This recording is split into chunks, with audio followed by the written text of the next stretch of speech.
Now our next presenter, as we get ready to also go into the panel, but first of all, Dr. Elizabeth Karberg, she will be coming up.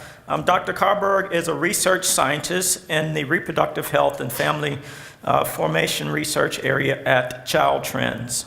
She is a developmental scientist with skills in quantitative and qualitative data analysis, instrument design, and working with historically disadvantaged and vulnerable populations. Dr. Karberg has studied parenting with a particular focus on family, early childhood development, family, social, and cultural factors that impact parents and children. She has a specific interest in how family formation patterns, that is, parents break up and partners, influence fathering and children's social development.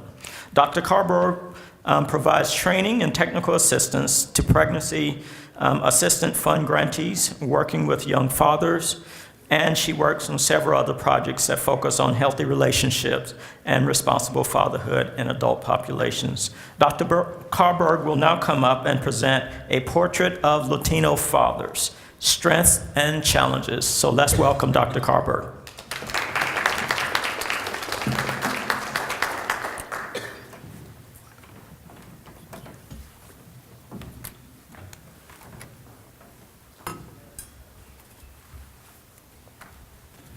Good afternoon.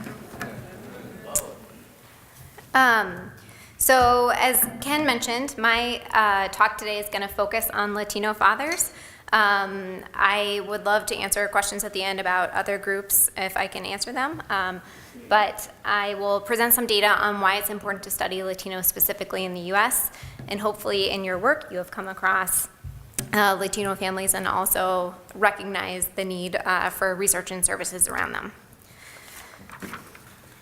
So I'm just going to start with this disclaimer that says that this presentation is a product of Child Trends and the National Research Center on Hispanic Children and Families and does not reflect the views of our funders. So I'm going to begin with a little bit of background on the center in case you all are not familiar. Child Trends is a local nonprofit research organization. And the National Research Center on Hispanic Children and Families is a part of that with other partners.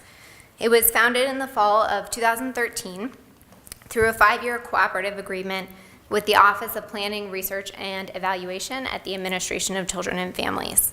We're now in our 4th year. The center's mission is to conduct research and provide research-based information to inform ACF programs and policies supporting Hispanic families and children. There are 3 programmatic areas. The first is on poverty and self-sufficiency. The second, which I'll be focusing on today, is healthy marriage and responsible fatherhood, and that encompasses topics such as Latino boys and men, their early environments and developmental outcomes, Latino families and households, and Latino fathers, and early care and education. A lot of our work focuses on low-income Hispanics because of the intent to inform policies, but my talk today is going to look at Latinos generally in the U.S. So why focus on Latinos? Here are 4 facts that hopefully should convince you of this. 1 in 4 children in the U.S. is Hispanic. Hispanics are the fastest growing and largest racial and ethnic group in the United States, especially among children. And by 2050, we expect that Hispanic children will be roughly equal in proportion to white children in the United States. So about 1 in 3 children by that year will be Hispanic. As such, how Latinos fare will have profound implications for our country. Second, economic security is pretty precarious for a lot of Hispanic children. Roughly 1/3 live in poverty, 2/3 live in low-income families, and in other words, the majority of Hispanic families and children are part of target populations for many governmental programs and policies. The vast majority of Hispanic children are U.S. born, but the immigrant experience is a reality for them. So half have a parent who's an immigrant, roughly 3/4 speak a language other than English at home, and as our work shows, 1 in 4 Hispanic children has an immigrant parent who lacks legal status. So as we think about programs and policies and how to support Latino families and children, it's important to think about their incredible diversity. Which brings me to my talk today. Why do we need a portrait of Latino fathers?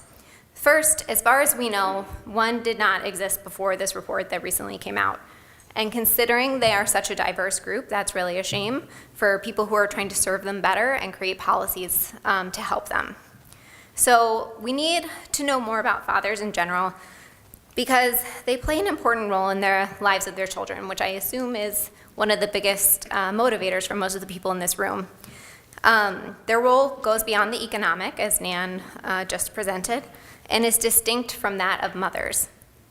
We also know that fathers' characteristics are associated with their involvement in their children, which means that when there's a diverse group of fathers, their characteristics are really going to be important for determining how involved they are with their kids. The Latino population is diverse in many ways in terms of country of heritage, generational status, language, and geography.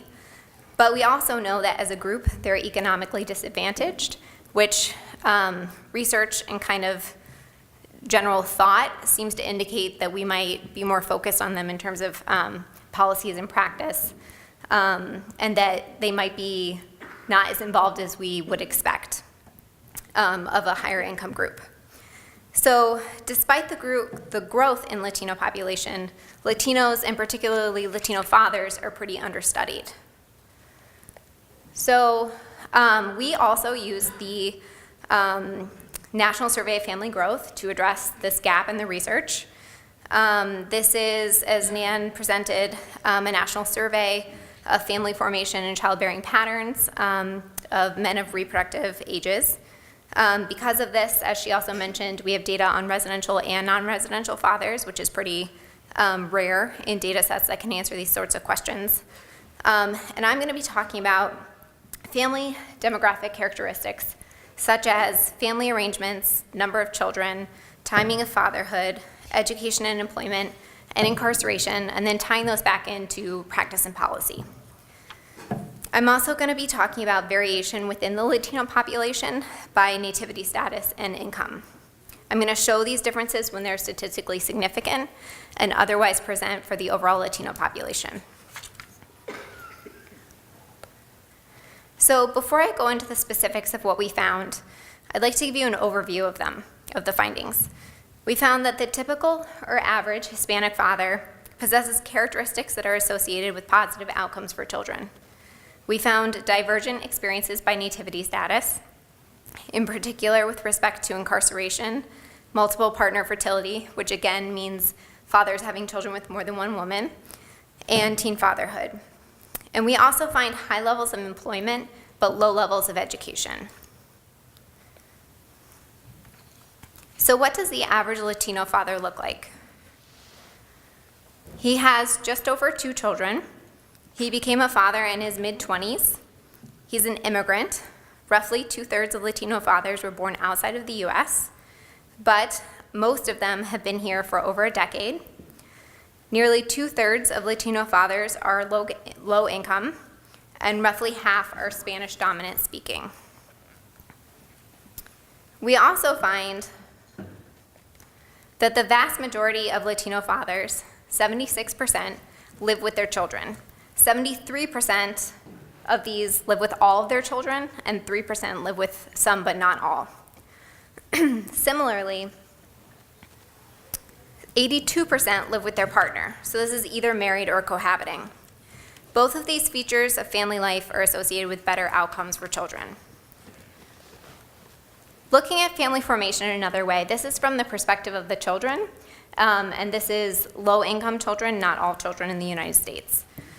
From the perspective of the child, half of low-income children with a foreign-born parent, shown in orange, live with their biological fathers. This is much higher than their counterparts with US-born parents, seen in the second column in purple, and higher than that for their low-income white and black peers. This slide highlights something that I'm going to focus on for a lot of the rest of the talk: stark differences in Latino characteristics by nativity status.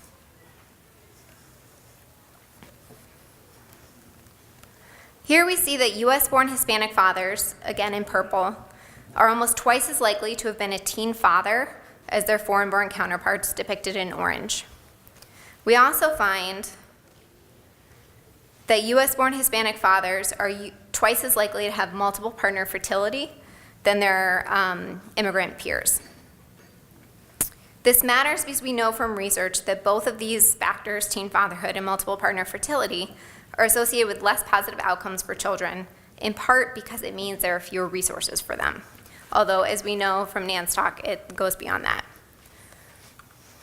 So perhaps the starkest difference in nativity status that we found was in the incarceration rates. US-born Hispanic fathers are 4 times as likely to have been incarcerated as their immigrant-born peers. So specifically, 44% of US-born Hispanic fathers have ever been incarcerated, jailed, or in juvenile detention, compared to 11% of immigrant-born Latino fathers. It's worth noting that it's possible that the rates for the foreign-born incarceration are driven down because of deportation. If arrested and not here legally, it could trigger a deportation, which means that these dads wouldn't be in our sample. As I noted earlier, we find that the majority of Latino fathers are employed. So here, you can see that 75% of Latino fathers work full-time, and another 14% work part-time.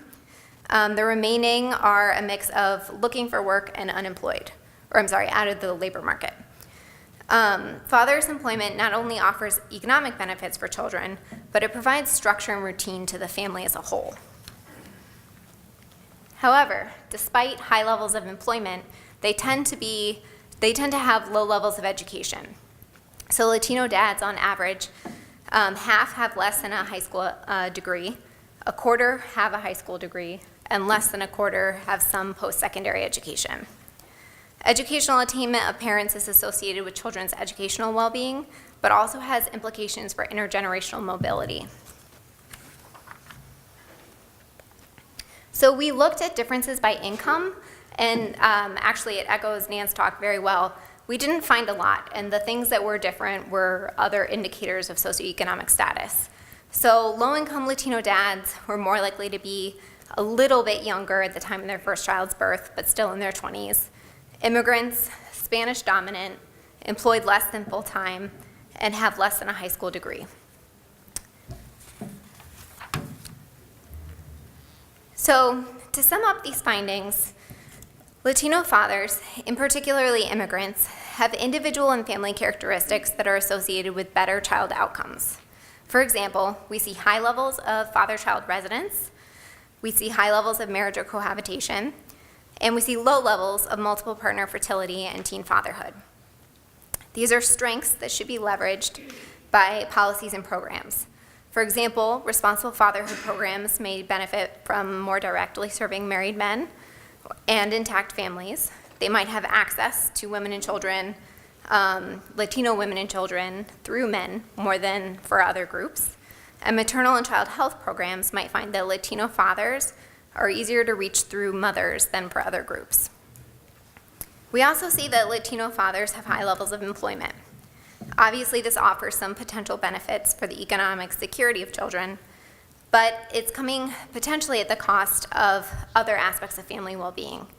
Nan's talk actually touched on this perfectly. So if Latino fathers have high levels of economic security or high levels of employment through working multiple jobs, working long hours, or working unpredictable hours, it means that they might be less accessible to their children for day-to-day interactions and general involvement.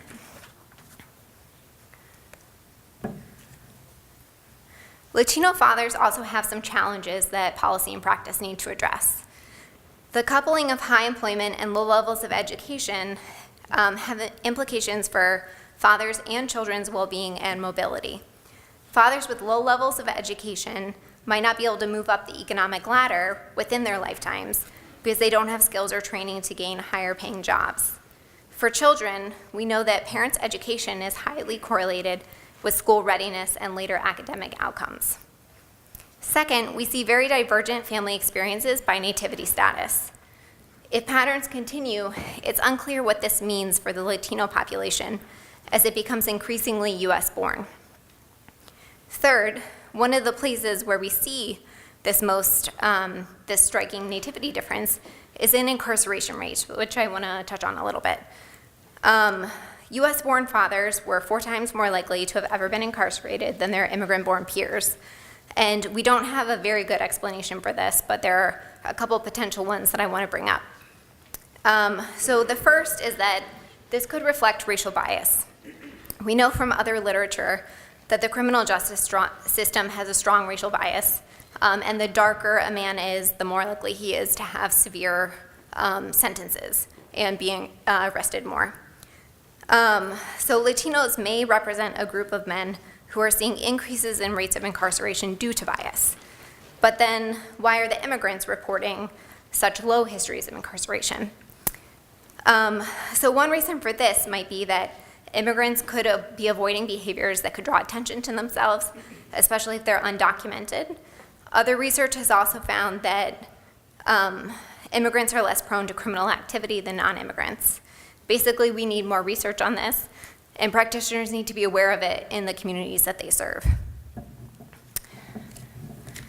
Last, there are fewer differences in family experiences by income status, a big difference between Latinos and other groups of fathers that we have studied historically. In a sense, it's not surprising that the differences that we see by income status are educational attainment and type of employment, indicators of socioeconomic status. But in another sense, it's remarkable that there are not many differences between low-income and not low-income Hispanic fathers in terms of incarceration, marital status, resident status with their children, teen birth rates, or number of children. This suggests that nativity status trumps income. So I want to put this a little bit in a larger context. We do this research in part because Latino dads matter for their children's well-being. But we're also finding that nativity status is a major indicator of well-being. So what does this mean for Latino kids who might have an immigrant dad that has all these characteristics associated with family and child well-being, but they themselves are US born? So I'm going to give you some quick highlights from our other research on Hispanic children to show kind of where this group is going. So when we examine mostly US-born Hispanic boys and their life trajectories, they have some adversity to overcome. Compared to their white and black peers, they start showing gaps in cognitive skills around 2 years old. This is seen for Latino boys, but not girls. They have the lowest rates of health insurance coverage of all groups, and they have the lowest rates of college completion. Take these outcomes along with what I just presented. US-born Latino fathers are more likely to be teen dads, more likely to have children with more than one partner, and have high rates of incarceration. And again, it looks like nativity status is a big factor that researchers, practitioners, and policymakers need to pay attention to. Overall, immigrant Latinos are doing better in most areas than their native-born counterparts. And when we look at kids who are mostly born here, they aren't doing as well as we would expect. So the well-being of Latino children and families has implications for the social and economic well-being of the US. As the population becomes increasingly native-born, what this means to me is that a major takeaway from our research is that we need to find ways to improve outcomes for Latino boys and men, in particular those born here. One way to do this is through involving them in additional family programming, like you do through maternal and child health programs. And then just a final slide on what this means for practitioners and policymakers. For practitioners, it's important to know the families that you serve in order to effectively plan services and programming. National Healthy Start works to improve birth outcomes and health disparities among communities of color in the US. And this portrait paints a pretty encouraging picture of Latino family life. Latino dads are pretty present and pretty involved. They're employed, their family lives are more stable than other low-income groups, and this information can help plan services. For example, knowing that moms and dads in Latino families might come as a package deal more so than other groups. Despite these good things, there are some areas where Latino dads need services, in particular the native-born population. For example, it's harder for dads to be involved and present when they're incarcerated, when they're teen fathers who they themselves are still developing, or when they have multiple partner fertility and are juggling multiple family dynamics or problems around maternal gatekeeping. For policymakers, it's important to know the challenges and strengths, as well as the canaries in the coal mines, to effectively and proactively help families. When you look beyond fathers at Latino boys, and men generally, or future fathers if you want to think of them that way, native-born Latino boys show academic disparities at a young age that persist through college. Importantly for this audience, they're less likely to have health insurance, which can translate to troubles for them and their families accessing effective health care, especially in the prenatal period. But still, most native-born Latino fathers live with their kids, which means that they're a fixture in the lives of women and children and need to be considered more in maternal and child health programs. Thank you.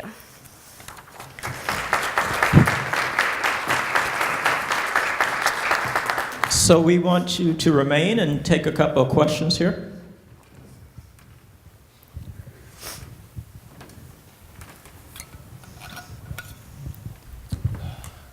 Thank you for the information. Can you talk more about the sample size as well as the geographical location for where the Latino fathers came from? Yes, so it was a national sample. When weighted, it is representative of Latinos across the United States in this age bracket. The sample size was just over 1,100. The full sample from the National Survey of Family Growth of men is about 10,000. 1,500 of them are Latino, and then 1,100 of those Latino men were fathers. So I had a question about the distinction between native-born and American-born Latino men. And I was particularly curious about the distinction in cohabitation as well as co-partners in terms of childbearing. What do you think explains, are there some causal indicators that explain the distinction between foreign-born and domestic-born Latinos? I find that really fascinating. So we didn't find differences in terms of how many live with their kids or partners. Do you mean the multiple partner fertility? Yeah, more So we don't know why exactly, and we can't really dive into that in this data. But there are a couple of things out there in the literature that kind of offer potential explanations. So one is this idea of acculturation. So the more kind of traditionally Latino families who are more likely to be immigrant-born have very strong values around family and staying together kind of no matter what, so even kind of to their own detriment in some cases. They also have very strong ideas around gender role, so you know, they might be less likely to kind of have a family formation patterns that we see in other American groups, just kind of because they're bringing other cultural values with them. I don't think that there's enough research to really know why, and I don't think that the U.S.-born Latino fathers are showing rates of multiple partner fertility that's any more or less than white or black. Well, it might be more or less than white or black, but like if you look at their income level, it's pretty comparable to other groups. I don't think it's like a concerning or alarming rate. Okay. Looks like one more question over here. When you use the term Latino, down in Florida, the word Latino means a wide spectrum. Some Mexicans don't consider themselves Latinos. Some Puerto Ricans don't consider themselves Latino, and you have to break that barrier down when you ask the question or when you're dealing with these dads and stuff. If I go to someone just because they speak Spanish and call them a Latino, I may insult one culture. Was that considered in your research? So in this survey, Hispanic heritage is self-reported, so the fathers did have to identify as Latino and answer that on the survey. And then they were given options for country of origin, which I don't know if they could go back in the survey, but if they saw that and said this doesn't apply to me, maybe they could change that response. But that might be something specific to Florida. The groups that I've worked with in DC very much identify as Hispanic or Latino, and I don't know, I haven't come across that in my research or in the literature, so I would love to look into it more. Yeah, one more? Well, I'm going to piggyback on that because I'm also from Florida, and some of the research I was did, they consider Latino to be a government term versus Hispanic that cover them both. I've actually heard the opposite with the groups that I study, that Hispanic is a census term assigned to them and Latino is what they prefer. But in our research, we try to ask them what term they prefer and then use that. I'm pretty sure in the National Survey of Family Growth, they use the term Hispanic. Thank